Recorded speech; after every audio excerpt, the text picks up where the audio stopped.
She came home with a designer bag. "A gift from a business partner," she said. I nodded calmly. The Hermes leather gleamed under our kitchen lights like polished obsidian, its gold hardware catching every reflection. Vanessa set it on the marble counter with the reverence of someone handling a religious artifact. At 2 a.m, no less. "That's quite a partnership," I said, keeping my voice steady while my mind catalogued the details. The bag was pristine, still had that new leather smell that screams 5 figures. Must have been some meeting. Vanessa's fingers traced the clasp, not quite meeting my eyes. Helena Vance closed the Morrison account tonight. The whole team celebrated. Helena Vance. I knew that name from Vanessa's work stories, the venture capitalist with ice in her veins and money in her pockets. But Helena struck me as the type who celebrated with champagne, not luxury handbags for junior associates. "Generous of her," I said, opening the refrigerator to grab a water bottle. The cold air felt good against my face, gave me a moment to process. When did Helena develop such personal taste in gifts? She has excellent style. Vanessa's voice carried that particular strain I'd been hearing more often lately, the sound of someone constructing truth from convenient materials. You know how these corporate types are. Image matters. I twisted the cap off my water, took a long drink, and studied my wife of 15 years. Vanessa had always been beautiful, sharp cheekbones, auburn hair that caught light like copper wire, green eyes that could freeze or melt depending on her mood. Tonight, those eyes held something I couldn't quite identify. Guilt, excitement, fear. "I'm sure it does," I said, "though I have to admit, I'm surprised Helena knows your taste so well." The comment hung in the air like smoke. Vanessa's hand stilled on the bag's surface. "We've worked together for months, Elliot." She pays attention to details.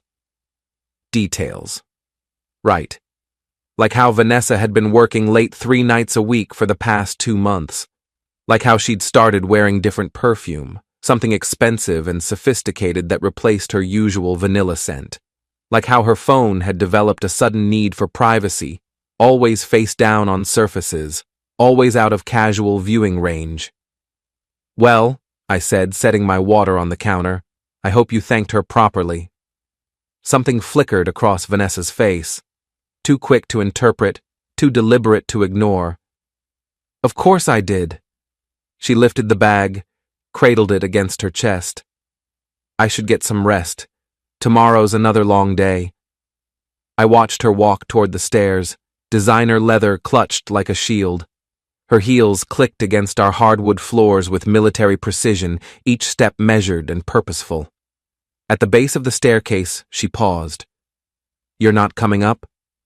"In a few minutes," I said. "Need to finish some work." She nodded and disappeared upstairs, leaving me alone in our kitchen with questions multiplying like compound interest. I'm a data analyst by trade, have been for 12 years since leaving MIT, with a degree in applied mathematics and a talent for finding patterns in chaos. Numbers don't lie. They can be manipulated, misrepresented, or misunderstood, but they don't lie. People, on the other hand, lie with the casual frequency of breathing. The bag bothered me. Not just its existence, but its timing, its presentation, its explanation. Helena Vance was known for her business acumen, not her gift-giving generosity. And junior associates at Whitfield and Crane Ventures didn't typically receive 5-figure presents for closing accounts. I pulled out my phone and did what any reasonable husband would do in 2024. I checked the Find My iPhone app. Vanessa and I had shared locations for years, a safety measure that had never felt invasive until now. The blue dot showing her location history painted an interesting picture. According to the data, Vanessa had spent the evening at the Meridian Hotel downtown, not at Whitfield and Crane's offices, not at any restaurant I could identify. The Meridian, where rooms started at $400 a night and privacy came standard. I screenshotted the information, then opened her calendar app. We'd shared digital calendars since getting married. Another convenience that had evolved into something more revealing. Her recent entries showed a pattern. Client dinner, Helena V., appeared every Tuesday and Thursday for the past 6 weeks. Always at the same time, always lasting exactly 3 hours. But Helena Vance lived in New York. Her company's Boston office was a satellite operation, and according to LinkedIn, she only visited quarterly. I leaned against the counter, staring at the evidence accumulating on my phone screen. The pattern was becoming clear, like a photograph developing in chemical solution. The late nights, the new perfume, the defensive explanations, and now a designer bag that cost more than most people's monthly salary. My wife was having an affair. The realization settled into my chest with surprising calm. No rage, no immediate heartbreak, just the cold satisfaction of solving a complex equation. I'd suspected for weeks but hadn't wanted to confront the variables. Now the data was undeniable. But who was Helena Vance in this scenario? A convenient fiction? A cover story? Or was someone else using Helena's name and reputation as camouflage? I climbed the stairs quietly, my mind already shifting into analytical mode. Vanessa was in our bedroom, the designer bag placed carefully on her dresser like a trophy. She'd changed into silk pajamas, the expensive set I'd bought her for Christmas that she claimed was too nice for regular use. "Everything okay?" she asked as I entered. "Perfect," I said, beginning to undress. "Just thinking about patterns." "Patterns?" "Work stuff. Data analysis. You know how my brain operates, always looking for connections." She smiled, but it didn't reach her eyes. "Sometimes connections are just coincidences, Elliot." I hung my shirt in the closet, considering her words. Maybe, but in my experience, coincidences are just patterns we haven't recognized yet. I slipped into bed beside her, maintaining the comfortable distance that had become our norm over the past few months. Vanessa turned off her bedside lamp, plunging the room into darkness. "Good night," she whispered. "Good night." But I didn't sleep. Instead, I stared at the ceiling and began planning my investigation. Because if Vanessa wanted to play corporate games with designer accessories and fictional business partners, I was going to show her what a real hostile takeover looked like. The bag sat on her dresser in the darkness, its presence both evidence and declaration. "A gift from a business partner," she'd said. By morning, I intended to know exactly who that partner was. I woke up at 5:30 to an empty bed and the sound of Vanessa's shower running. The designer bag still occupied its place of honor on her dresser, but something was different. The small white receipt I'd glimpsed inside the previous night was gone. Interesting. I dressed quietly and headed downstairs to make coffee, my mind already working through investigative strategies. As a data analyst, I understood that information was power, but only if you knew where to look and how to interpret what you found. Vanessa appeared 20 minutes later, dressed in a charcoal business suit that hugged her figure perfectly. She looked polished, professional, and slightly nervous. "Early meeting?" I asked, handing her a travel mug of coffee. "Conference call with the West Coast team. You know how it is." She accepted the mug without meeting my eyes. "Might be another late night tonight." "Of course it might." I sipped my own coffee, watching her reflection in the kitchen window. "These West Coast clients are demanding." "Very demanding." She gathered her purse and the new designer bag, slinging both over her shoulder with practiced ease. "Don't wait up if I'm late." "Wouldn't dream of it." She kissed my cheek, a brief, distracted peck that felt more like obligation than affection, and headed for the garage. I waited until I heard her car pulling out of the driveway before moving to the window and watching her BMW disappear down our tree-lined street. Then I went to work. My first call was to my sister Maggie, who managed a popular downtown bar called the Velvet Clam. If gossip was currency, Maggie was the Federal Reserve of Boston's business district. "Little brother," she answered on the second ring. "Isn't it early for a social call?" "Need a favor, Mags. Information gathering." Ah, the plot thickens. What kind of information? The kind that flows freely after 5 o'clock in establishments that serve overpriced whiskey to overpaid executives. Maggie laughed. You want me to pump my customers for gossip? How deliciously scandalous. What's the target? Whitfield and Crane Ventures. Specifically, anyone connected to Helena Vance or the Morrison account. Helena Vance rings a bell. Ice queen with expensive taste and a reputation for hostile takeovers. What's your interest? I chose my words carefully. Let's call it market research.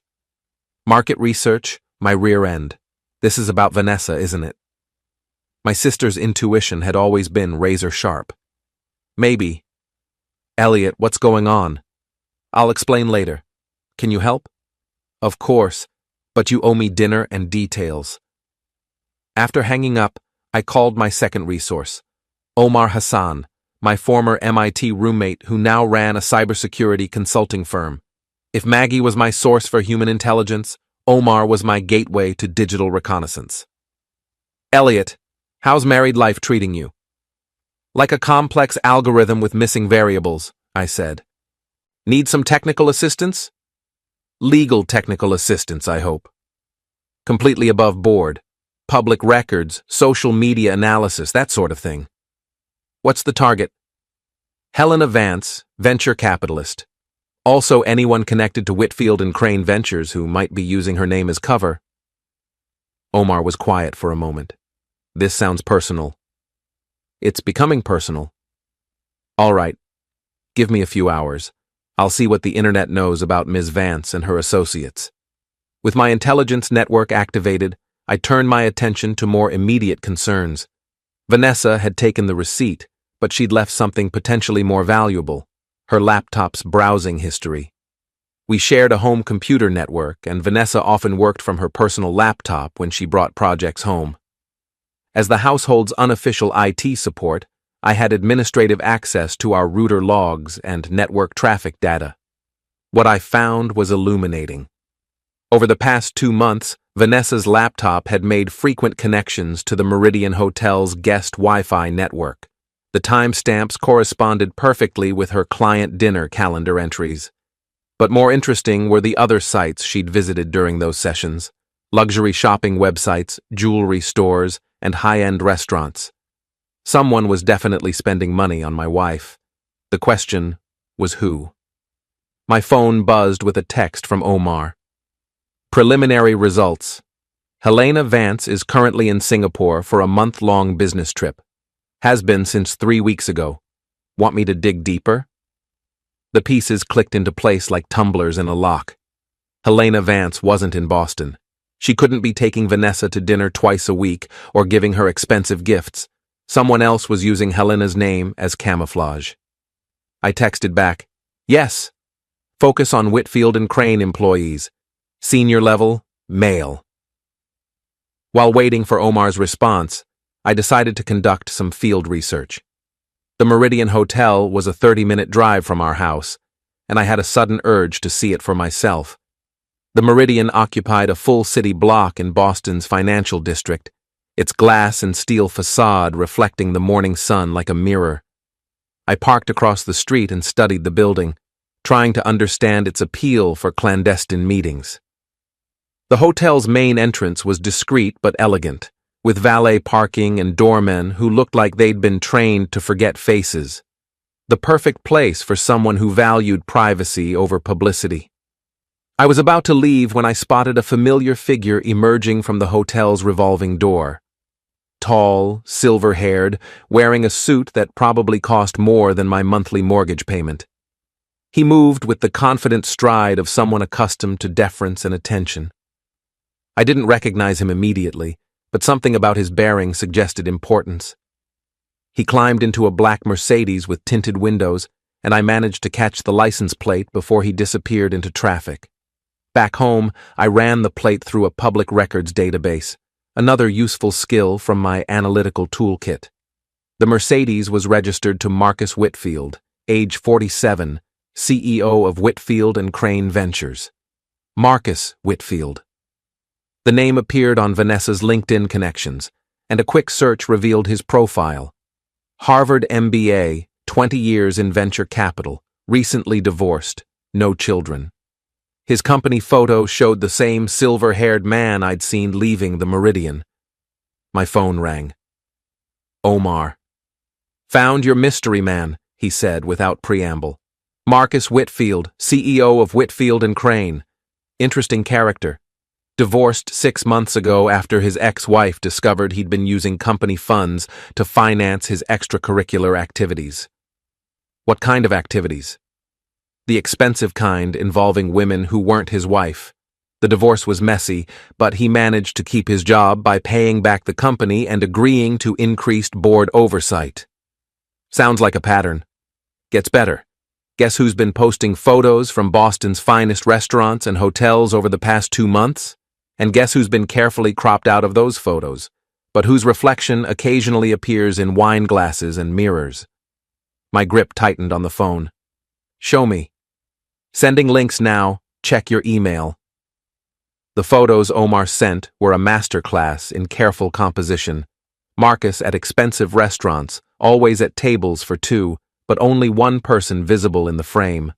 Marcus at hotel bars, raising champagne glasses in toasts to someone just outside the camera's range. Marcus at jewelry stores, examining pieces that were clearly intended for feminine hands. But the reflections told a different story. In the polished surface of a wine glass, I caught a glimpse of auburn hair. In a mirror behind Marcus's shoulder at a restaurant, the suggestion of a familiar profile. In the window of a jewelry store, the ghost image of a woman who looked remarkably like my wife. The final piece of evidence arrived via text from Maggie. "Your Helena Vance inquiry paid off. One of my regulars works at Whitfield and Crane. Says the whole office knows Marcus Whitfield is having an affair with someone from outside the company. Word is she's married, classy, and expensive to maintain. Also heard he bought her a Hermes bag last week to celebrate some business deal." I stared at the message until the words blurred together. The data was complete now, the pattern undeniable. My wife was having an affair with Marcus Whitfield, and he was financing their relationship with the same reckless abandon that had ended his marriage. But unlike Marcus's ex-wife, I wasn't going to confront this situation with tears and accusations.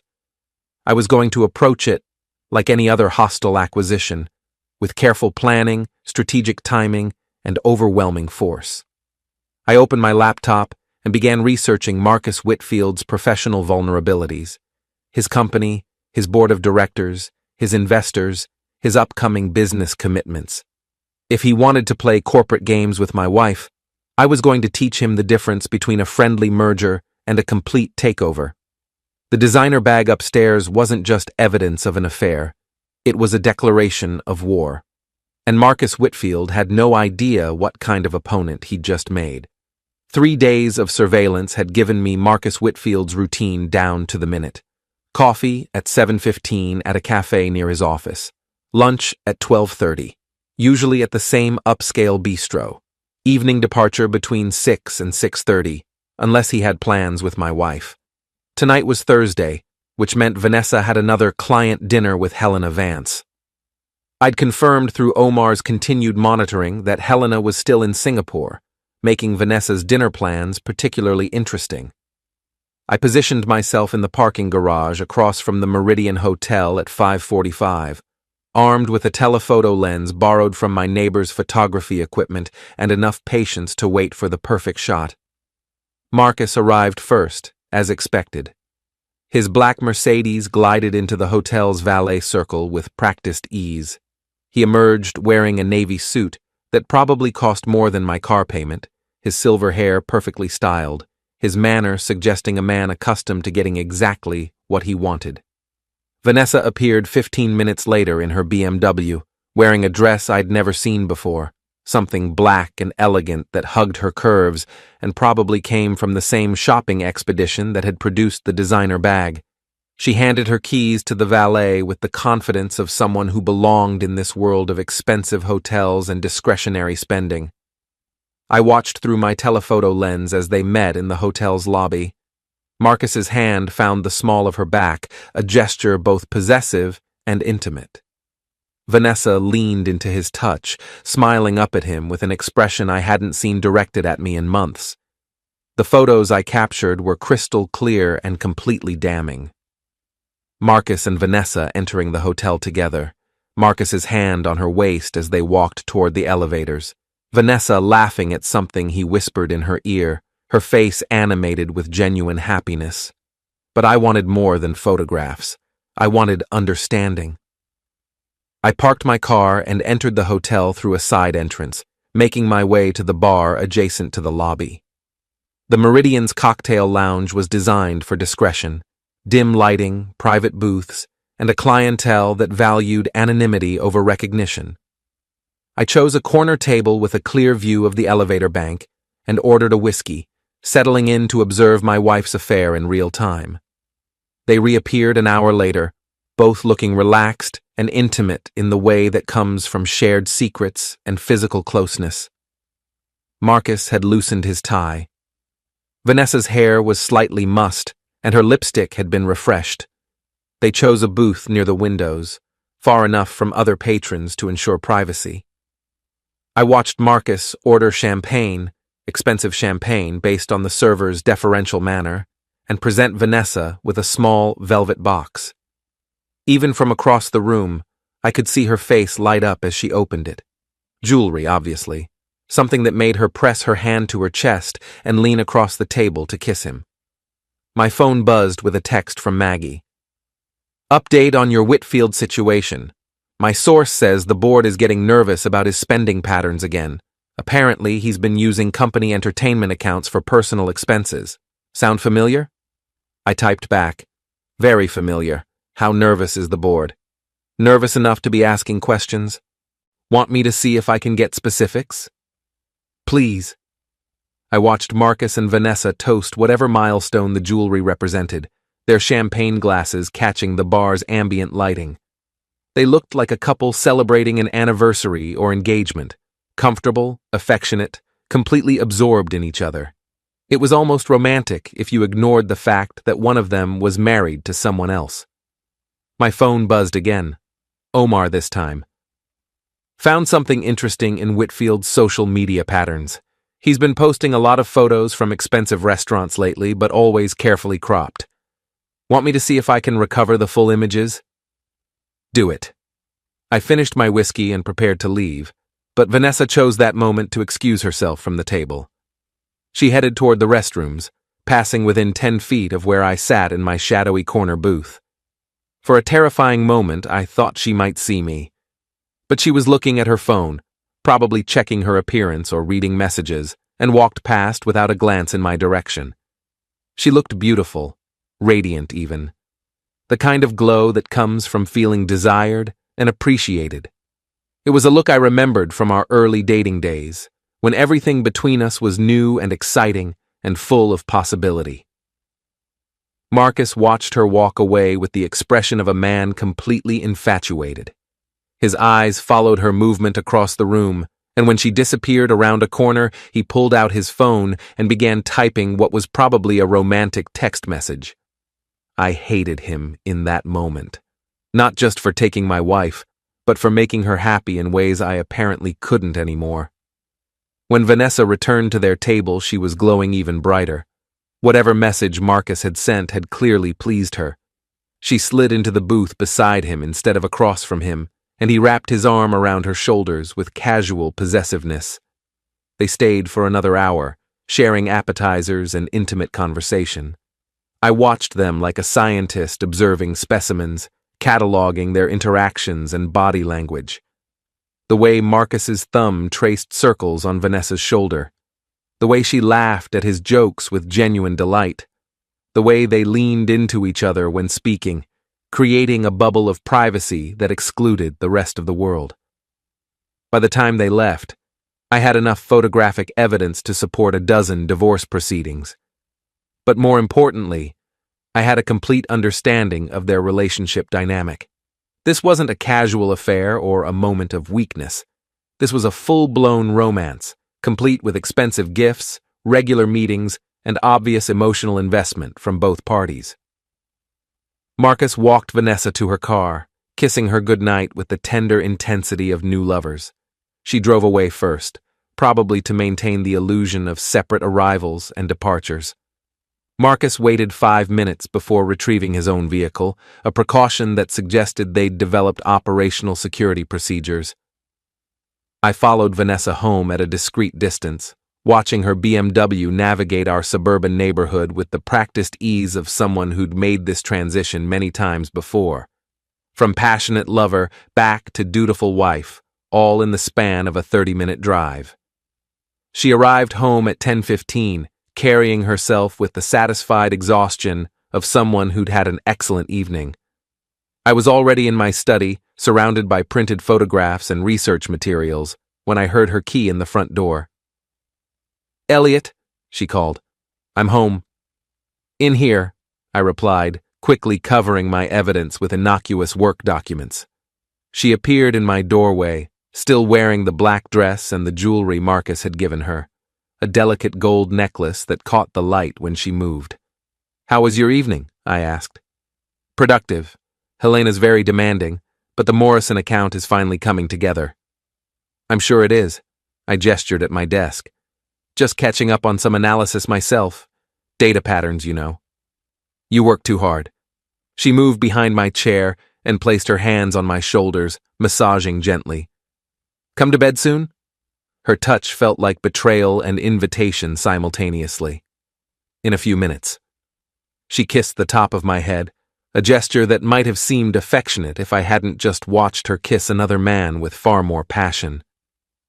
"Don't stay up too late," she said, heading for the stairs. I waited until I heard our bedroom door close before uncovering my research materials.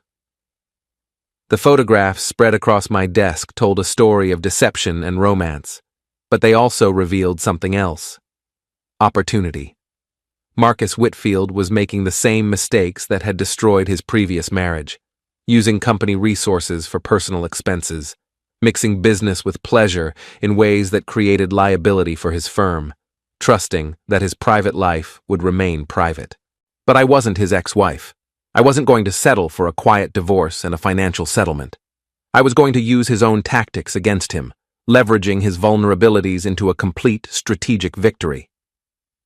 I opened my laptop and began composing an email to Theodore Crane, chairman of Whitfield and Crane's board of directors. The message was carefully worded, expressing concern about potential misuse of company resources and suggesting a discreet internal audit of executive entertainment expenses. I didn't sign it with my real name, of course. Anonymous tips carried more weight when they couldn't be traced back to personal motivations. The email went out at 11:37 p.m., just as I heard Vanessa's breathing settle into the rhythm of sleep upstairs. Phase 2 of my hostile takeover was officially underway. Theodore Crane's response to my anonymous tip was swifter than I'd anticipated. By Friday afternoon, Omar had intercepted chatter on Whitfield and Crane's internal communications, suggesting an emergency board meeting scheduled for Monday morning. "Someone rattled the right cage," Omar reported during our coffee meeting at a neutral location downtown. "The company's financial audit team is pulling expense reports going back 6 months." "How comprehensive an audit?" I asked, stirring sugar into my espresso with deliberate calm. "The kind that examines every receipt, every client entertainment expense, every company credit card transaction. Marcus Whitfield's spending patterns are about to get very public, very quickly." I nodded, feeling the satisfaction of a well-executed strategy beginning to unfold. "What's the timeline?" "Board meeting Monday at 9 a.m. If they find what I think they're going to find, Marcus will be answering some uncomfortable questions by lunchtime." Meanwhile, Maggie had been conducting her own intelligence gathering at the Velvet Clam. Her Friday night report was equally promising. "Your boy Marcus has been bragging to anyone who'll listen about his new relationship," she told me over the phone. "Apparently, he's completely smitten with some mysterious married woman. My bartender says he's been showing off photos and talking about expensive gifts." "What kind of photos?" "The carefully cropped kind that hide faces but show enough to make it clear he's not dining alone." Also heard he's been asking around about discreet jewelry stores and high-end boutiques. Someone's spending serious money on this romance. Company money? That's the million-dollar question, isn't it? It was indeed. And by Monday morning, Theodore Crane and the board of directors would have a definitive answer. But I wasn't content to wait for the corporate machinery to grind Marcus into powder. I wanted to apply more direct pressure to make him understand that his actions had consequences beyond boardroom embarrassment. Saturday evening provided the perfect opportunity. Vanessa announced she was having dinner with her friend Janine, a convenient fiction that would give her several hours of unaccounted time. I knew from my surveillance that Saturday nights were reserved for Marcus's apartment, a luxury penthouse in Boston's Back Bay that offered privacy and convenience for their romantic interludes. "Don't wait up," she said, kissing my cheek with the casual affection of long marriage. "Janine's going through a rough patch with her divorce. I might be late." "Take your time," I replied. "I have some projects to work on anyway." She left at 6:30, wearing jeans and a cashmere sweater that struck the perfect balance between casual and elegant. I watched her BMW disappear down our street, then waited exactly 15 minutes before implementing my own evening plans. Marcus's building was the kind of place that screamed expensive exclusivity, marble lobby, uniformed doorman, security cameras that probably cost more than most people's cars. But expensive security systems were designed to keep strangers out, not to monitor residents' guests. I'd spent the week studying the building's routines and vulnerabilities. The doorman took smoking breaks every hour on the hour, stepping outside for exactly 5 minutes. The security cameras covered the main entrance and elevator bank, but had blind spots near the service corridors and emergency exits. At 7:45, I entered through the building's parking garage, using a key card I'd cloned from Marcus's wallet during a carefully orchestrated bump at his favorite coffee shop earlier in the week. Modern technology made such acquisitions surprisingly simple, especially when your target was distracted by romantic text messages from his married lover. Marcus's penthouse occupied the building's top floor, accessible by private elevator, but private elevators required private codes, and I hadn't been able to acquire that particular piece of information. Fortunately, I didn't need to reach the penthouse to send my message. Marcus's reserved parking space was clearly marked and contained his black Mercedes, positioned with the meticulous care of someone who treated his vehicle as an extension of his personal brand. The car was immaculate, freshly detailed, and probably worth more than most people's annual salaries. I pulled out my phone and took several photographs of the license plate, the vehicle identification number visible through the windshield, and the general condition of the car. Then I retrieved a small can of black spray paint from my jacket pocket. The message I left on Marcus's driver's side door was simple and direct. Thief. Not elegant, perhaps, but effective, and completely accurate, given his pattern of using company resources to finance his personal relationships. I was back in my own car and halfway home before Marcus and Vanessa finished their romantic dinner upstairs. The security cameras would show a figure in dark clothing and a baseball cap, but nothing identifiable. The timing would suggest someone with knowledge of Marcus's schedule and personal habits. In other words, the vandalism would feel personal, because it was personal. Sunday morning brought the first indication that my message had been received.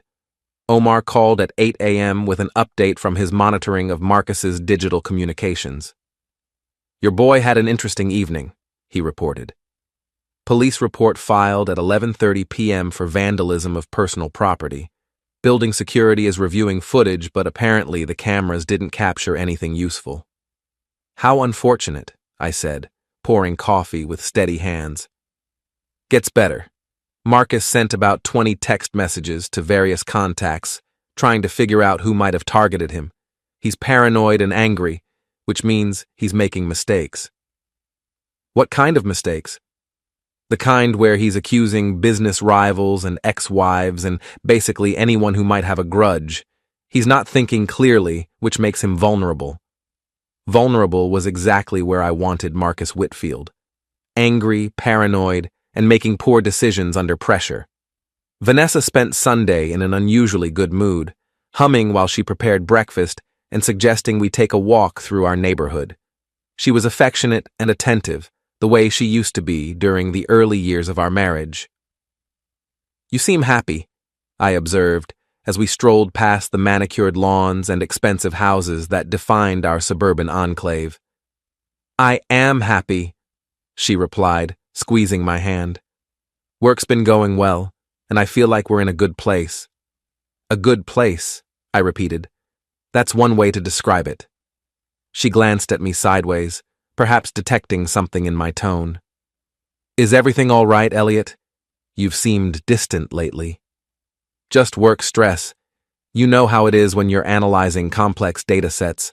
Sometimes the patterns don't become clear until you step back and look at the bigger picture." "Well, try not to let it consume you. Life's too short to spend it buried in spreadsheets and algorithms." Life was indeed too short for lies and deception and designer bags purchased with other men's money. But I didn't share that observation with my wife. Instead, I squeezed her hand back and smiled. "You're absolutely right. Sometimes you have to take action based on the data you have." Monday morning arrived with the crisp efficiency of a well-planned military operation. I was in my office by 7 a.m., ostensibly working on legitimate projects, but actually monitoring the digital chatter surrounding Whitfield and Crane Ventures. The board meeting began at 9 a.m. sharp. By 9:30, Omar was feeding me real-time updates based on his monitoring of the company's internal communications. "Emergency session extended indefinitely," he reported via encrypted message. "Financial audit team presenting findings to full board. Multiple references to irregularities and policy violations." At 10:15, Marcus called into private session with Theodore Crane and 2 other board members, company lawyers present. At 11 a.m., Human Resources Director summoned to board meeting. "This is getting serious." By noon, the corporate machinery I'd set in motion 6 days earlier had reached its inevitable conclusion. Marcus Whitfield was suspended pending a full investigation into his use of company resources for personal expenses. The news broke on financial websites by 2 p.m., buried in the business sections, but devastating for anyone whose livelihood depended on Whitfield and Crane's reputation and stability. "Venture capital firm suspends CEO amid expense account investigation," read the headline in the Boston Business Journal. I printed the article and filed it with my growing collection of evidence, then began preparing for the evening's entertainment. Vanessa would be coming home soon, probably having heard the news through her own professional networks. She'd be worried about Marcus, concerned about the implications for their relationship, and completely unaware that her husband had orchestrated the entire sequence of events. Tonight, I was going to begin revealing exactly how much I knew about her extracurricular activities. The endgame was finally beginning. Vanessa came home that evening looking like she'd been struck by lightning. Her usual composure was shattered, replaced by the hollow-eyed shock of someone whose carefully constructed world had just collapsed. "Did you hear about Whitfield and Crane?" she asked, dropping her purse and the designer bag on the kitchen counter with none of her usual care. "Something about an investigation," I replied, not looking up from the newspaper I was pretending to read. "Financial irregularities, wasn't it?" "Marcus Whitfield has been suspended. The whole company is in chaos." "Marcus Whitfield," I repeated, as if trying to place the name. "Isn't he the one you've been working with on the Morrison account?" Vanessa's face went pale. "Yes, I mean indirectly, through Helena Vance." "Right. Helena Vance." I folded the newspaper and looked at my wife with what I hoped appeared to be casual interest. "This must complicate your project considerably. Everything's on hold pending the investigation. They're auditing all client relationships, all expense accounts, all business partnerships." "Sounds thorough," I said. "I'm sure they'll get to the bottom of whatever happened." Vanessa stared at me for a long moment, perhaps trying to determine if my words carried hidden meaning. But I kept my expression neutral, concerned, but not suspicious. "I need a drink," she said finally. "Of course, it's been a stressful day." I watched her pour a generous glass of wine, noting the slight tremor in her hands. The woman who'd been glowing with romantic satisfaction just days earlier now looked like she was facing an execution, which, in a sense, she was. Over the following week, I watched Marcus Whitfield's professional life disintegrate with the methodical precision of a controlled demolition. The board's investigation revealed a pattern of expense account abuse stretching back months, including charges for luxury hotels, expensive restaurants, jewelry purchases, and designer boutiques. None of the expenses were technically fraudulent. Marcus had been careful to structure them as legitimate business entertainment. But the pattern was unmistakable, especially when cross-referenced with his romantic activities. Theodore Crane, the board chairman, was a 70-year-old Boston Brahmin who'd built his reputation on fiscal responsibility and corporate governance. The idea that his hand-picked CEO had been using company funds to finance an extramarital affair was precisely the kind of scandal that could destroy decades of careful reputation management. By Thursday, Marcus had been terminated for cause. By Friday, Whitfield and Crane had issued a public statement distancing themselves from their former CEO and announcing a comprehensive review of all executive compensation and expense policies. Vanessa spent the week in a state of barely controlled panic, jumping every time her phone rang and checking news websites obsessively. She claimed to be worried about the impact on her own projects, but I could see the deeper fear in her eyes. She was terrified that her relationship with Marcus would be discovered and exposed. On Saturday morning, she received a phone call that changed everything.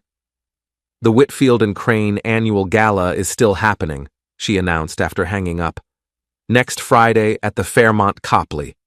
They want to project stability and continuity despite the recent troubles." "Are you still invited?" I asked. "Yes. As a key client partner, I'm expected to attend. It's important for maintaining relationships during this transition period." "Of course it is." I set down my coffee cup and studied her face. "I assume I'm invited as your +1? Vanessa hesitated, clearly weighing her options. Attending alone would look suspicious, but bringing me would complicate any interaction with Marcus, who would presumably also be there as a private citizen, if not as CEO.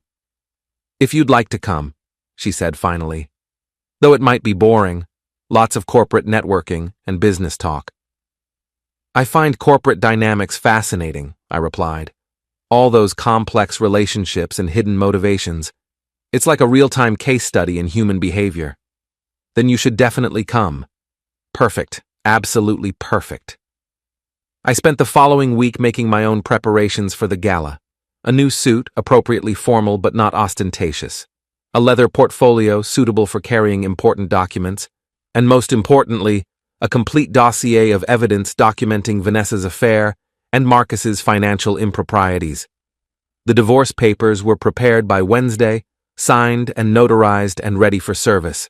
My attorney, a sharp woman named Patricia Chen, who specialized in high-asset dissolutions, had structured the filing to maximize both financial recovery and public embarrassment. "Are you sure you want to serve these at a public event?" she asked during our final consultation. "It's certainly dramatic, but it might complicate the proceedings." "I'm not interested in a quiet dissolution," I replied. "This is about accountability and consequences. Public actions deserve public responses. Your choice, but be prepared for media attention. Corporate scandals involving adultery tend to attract reporters." Media attention was exactly what I was hoping for. Friday evening arrived with the crisp clarity of a perfect October night. Vanessa spent 2 hours getting ready, choosing a midnight blue gown that emphasized her figure and complemented the jewelry Marcus had given her over the past months. She looked stunning, elegant, sophisticated, and completely unaware that she was dressing for her own professional funeral. "You look beautiful," I told her as we prepared to leave. "Thank you," She adjusted her necklace, the gold piece Marcus had given her at the Meridian Hotel, and checked her appearance one final time. Ready? Absolutely. The Fairmont Copley Plaza was Boston's premier venue for corporate events, its grand ballroom designed to impress clients and intimidate competitors. Tonight, it was filled with venture capitalists, entrepreneurs, and financial journalists, all eager to see how Whitfield and Crane would handle their first public appearance since Marcus's termination. Vanessa and I arrived fashionably late, making our entrance just as the cocktail hour was reaching its peak. She immediately began working the room with professional efficiency, introducing me to colleagues and clients while maintaining the perfect balance of confidence and concern about recent events. I played my role as the supportive husband, making appropriate small talk while scanning the crowd for Marcus Whitfield. He was easy to spot, standing near the bar, surrounded by a small group of supporters, but clearly isolated from the main corporate hierarchy. He looked older than he had just 2 weeks earlier, his silver hair less perfectly styled, his expensive suit unable to disguise the weight of recent failures, but his eyes were sharp and angry, suggesting a man who blamed others for his downfall. "There's Marcus," Vanessa murmured as we moved through the crowd. "I should probably say hello. Show support during his difficult time." "Of course," I replied. "Professional courtesy is important." We approached Marcus's group just as the conversation was turning to his legal options and potential comeback strategies. He greeted Vanessa with careful warmth, acknowledging me with the polite distance appropriate for a colleague's spouse. "Elliot, isn't it?" he said, extending his hand. "Vanessa's mentioned you. Data analysis, right?" "That's correct." I shook his hand, noting the firm grip and direct eye contact. "I specialize in pattern recognition and strategic forecasting." "Useful skills in any industry," Marcus replied. "Perhaps we should talk sometime about consulting opportunities." I'd be very interested in that conversation. We chatted for several more minutes, discussing market trends and investment strategies, while Vanessa stood between us, probably wondering if either of us suspected the truth about her double life. Then Theodore Crane approached the podium to begin the evening's formal presentations. "Ladies and gentlemen," he announced, his voice carrying the authority of old money and older power. "Thank you for joining us tonight as we celebrate Whitfield and Crane's continued commitment to excellence and innovation." The speech was carefully crafted to acknowledge recent challenges while projecting confidence in the company's future. Crane spoke about integrity, accountability, and the importance of maintaining trust in professional relationships. It was the perfect setup for what I had planned. As Crane concluded his remarks and the crowd began to disperse toward the dinner tables, I excused myself from Vanessa and Marcus, claiming I needed to make a quick phone call. Instead, I retrieved my leather portfolio from the coat check and made my way back to the ballroom, timing my return to coincide with the lull between cocktails and dinner service. Vanessa and Marcus were standing near the windows, engaged in what appeared to be an intense private conversation. Her hand was on his arm, her expression concerned and intimate. His posture suggested frustration and barely controlled anger. They looked like lovers discussing strategy during a crisis, which was exactly what they were. I approached them with the calm confidence of a man about to execute a perfectly planned operation. "Vanessa," I said, loud enough to be heard by nearby guests, "I have something for you." She turned, probably expecting me to hand her a drink or relay a message from one of her colleagues.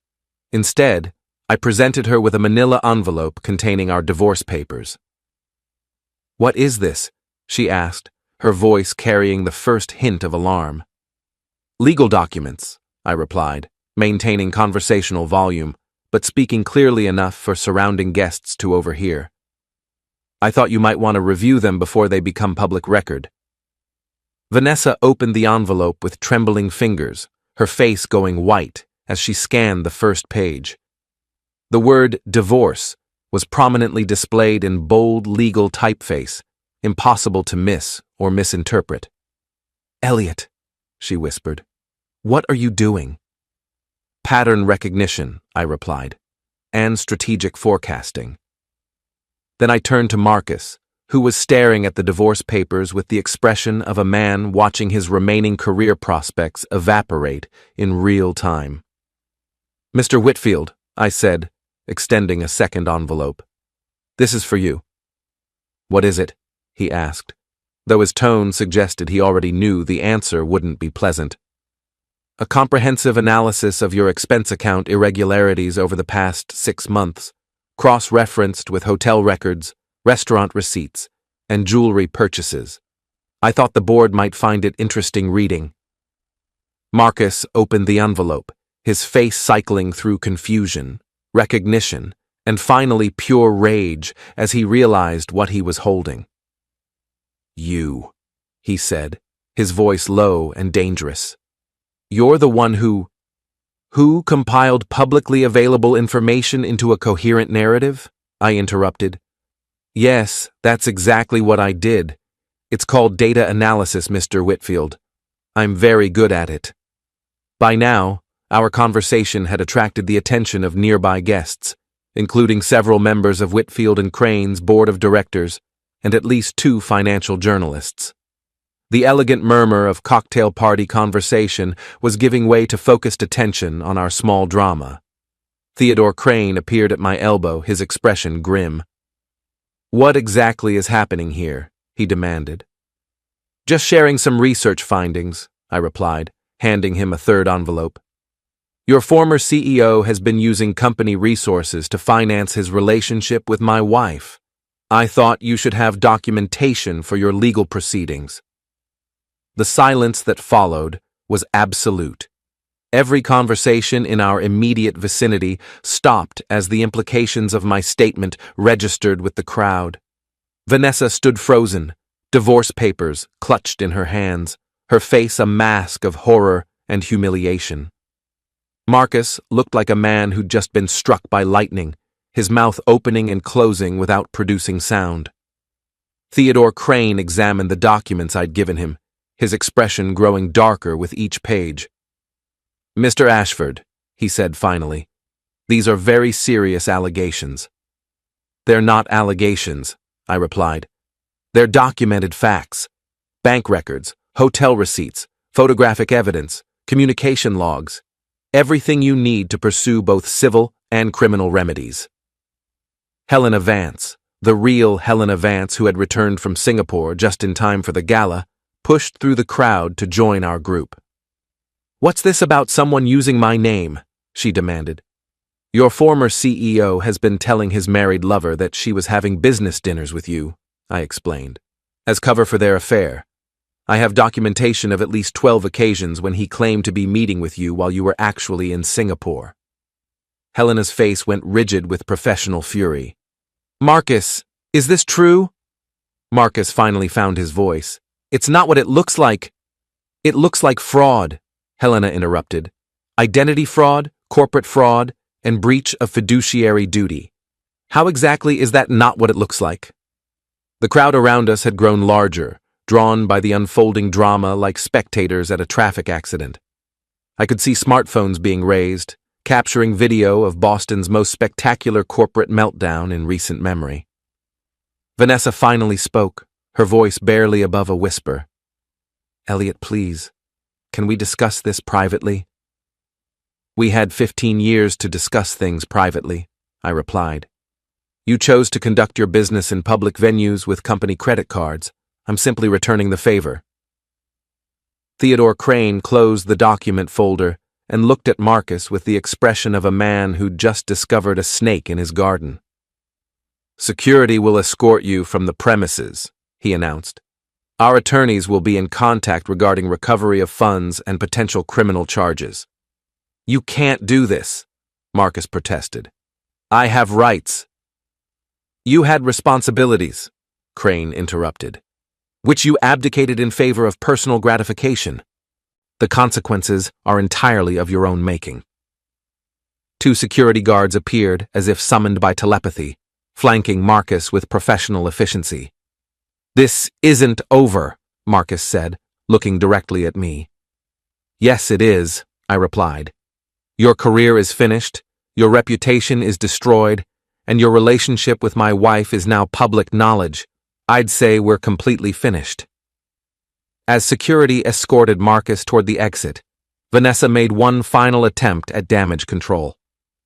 Ladies and gentlemen, she announced, trying to project confidence despite her obvious distress.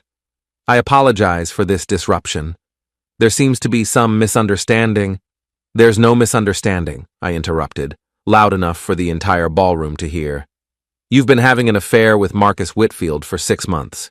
He's been using company money to buy you gifts and finance your relationship. I have photographs, receipts, hotel records, and communication logs documenting every aspect of your deception. The silence was deafening. Helena Vance stepped forward, her voice cutting through the quiet like a blade. Mrs. Ashford, your association with this company is terminated immediately. We'll be pursuing legal action to recover any funds or benefits improperly provided to you through Mr. Whitfield's malfeasance. Vanessa's composure finally cracked completely. Tears began streaming down her face as the full scope of her public humiliation became clear. Elliot, she pleaded, please don't do this. I'm not doing anything, I replied. I'm simply revealing what you've already done. I turned to address the crowd, many of whom were still recording the proceedings. Ladies and gentlemen, I apologize for disrupting your evening, but sometimes accountability requires public acknowledgement. My wife chose to conduct her affair in corporate settings using company resources. It seemed appropriate to reveal her choices in a similar venue. With that, I walked calmly toward the exit, leaving Vanessa standing alone in the center of the ballroom, surrounded by the wreckage of her professional and personal reputation. The last thing I heard as the elevator doors closed was the sound of 100 conversations erupting simultaneously as Boston's business elite began dissecting the evening's entertainment. My hostile takeover was complete. The aftermath was swift and merciless. By Saturday morning, videos of the gala confrontation had gone viral across social media platforms. Husband exposes wife's affair at corporate event became a trending topic, with multiple angles captured by smartphones and shared across professional networks. The Boston Business Journal ran a front-page story titled, Venture Capital Scandal Explodes at Public Gala, complete with photographs of Vanessa's tearful face and Marcus being escorted out by security. Helena Vance held a press conference announcing Whitfield and Crane's complete cooperation with authorities investigating Marcus's financial improprieties. She also revealed that the company would be pursuing civil action against both Marcus and any individuals who had benefited from his misuse of corporate resources, which meant Vanessa.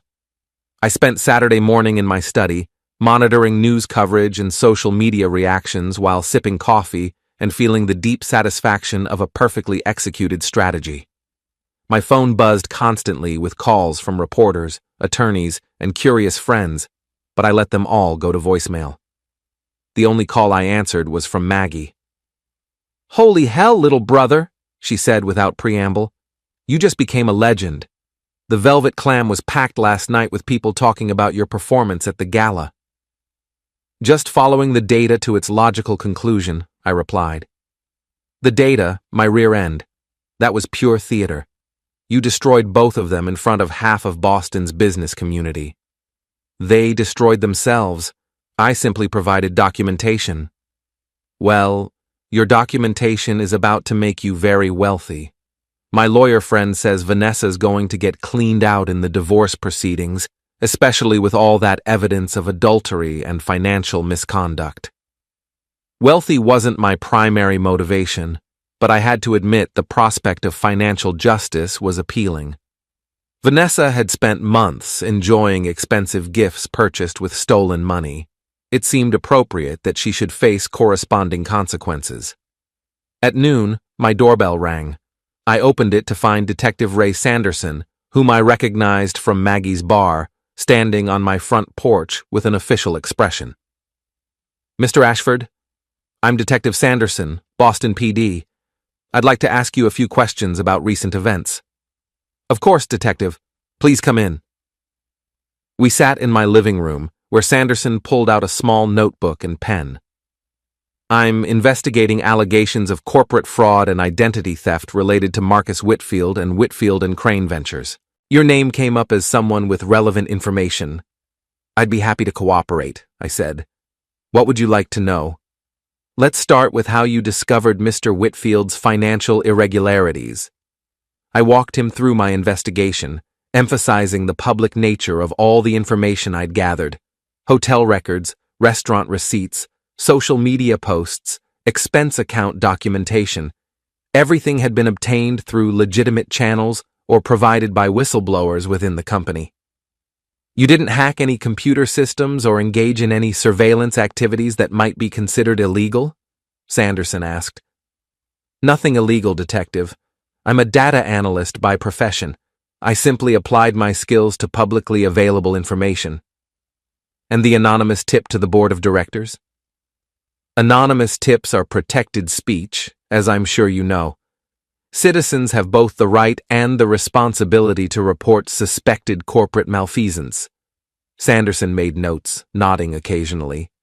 What about the vandalism to Mr. Whitfield's vehicle? The word thief spray-painted on his car door? I wouldn't know anything about that, I replied truthfully. Though I understand the description was accurate, given his misuse of company funds. Mr. Whitfield seems to think you were responsible. Mr. Whitfield seems to think a lot of things that aren't supported by evidence. That's probably how he got into this situation in the first place. After another 20 minutes of questions, Sanderson closed his notebook and stood to leave.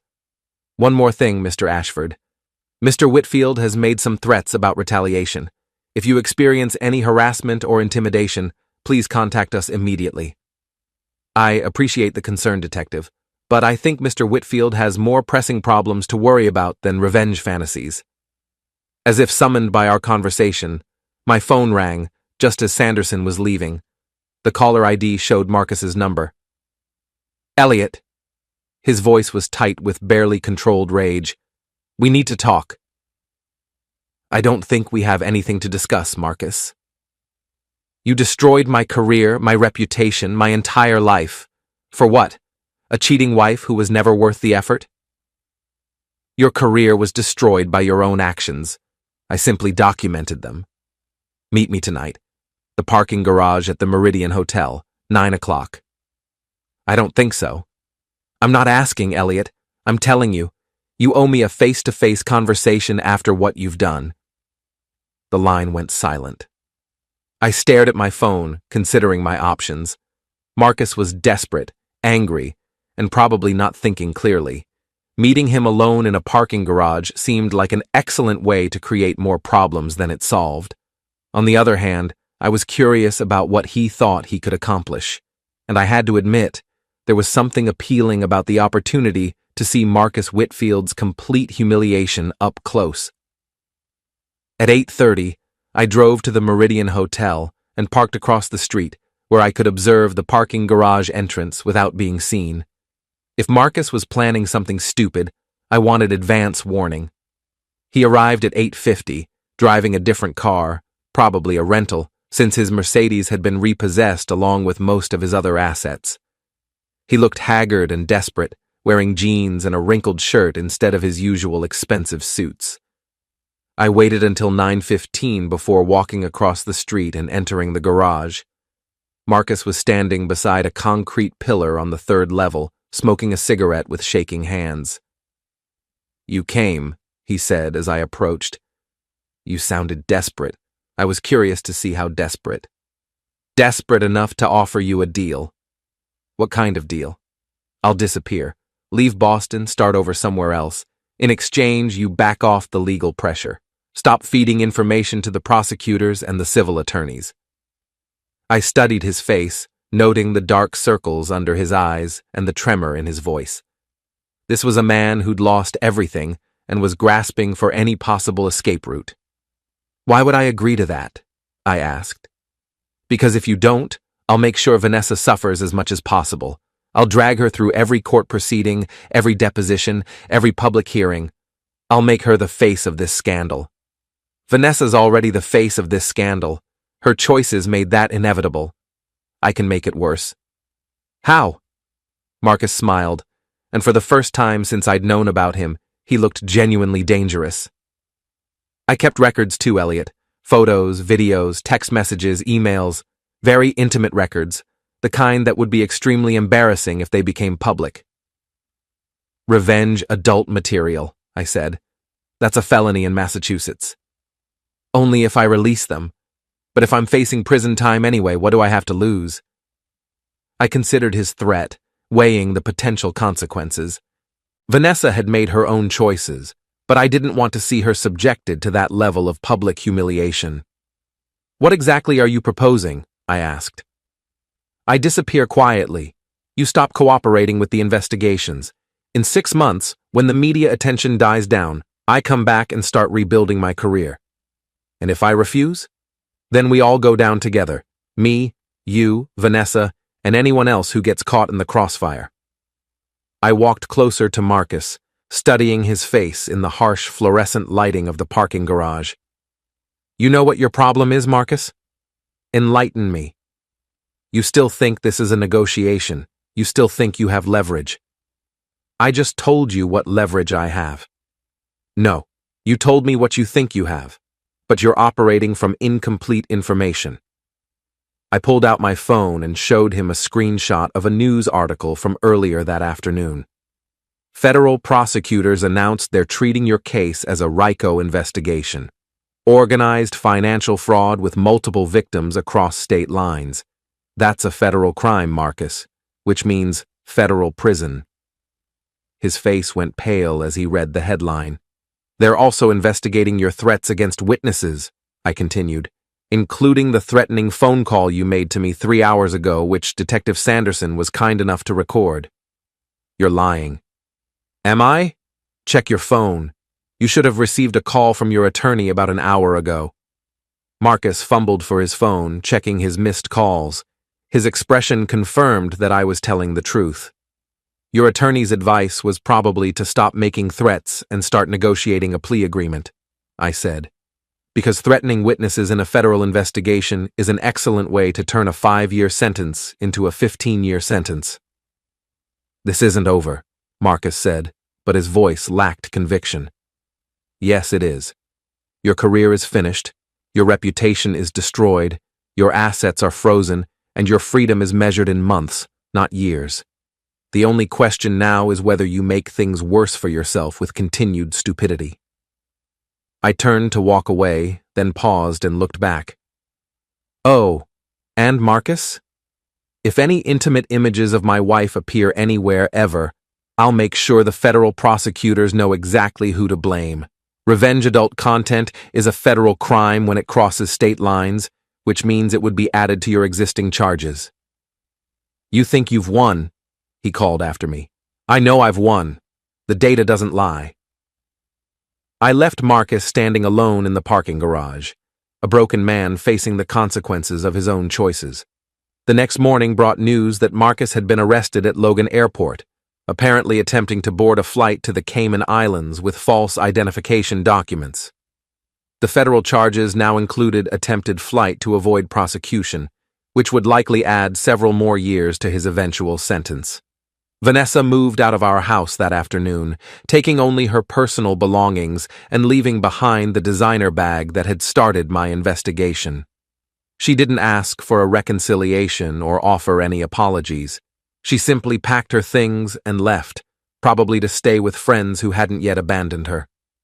I found a note on the kitchen counter. Elliot, I know you'll never forgive me, and I don't blame you. What I did was wrong, and I'm sorry you had to find out this way. I hope someday you can find happiness with someone who deserves you. V. I read the note twice, then threw it away. By evening, the house felt different. Quieter, but also cleaner somehow, as if a source of contamination had been removed.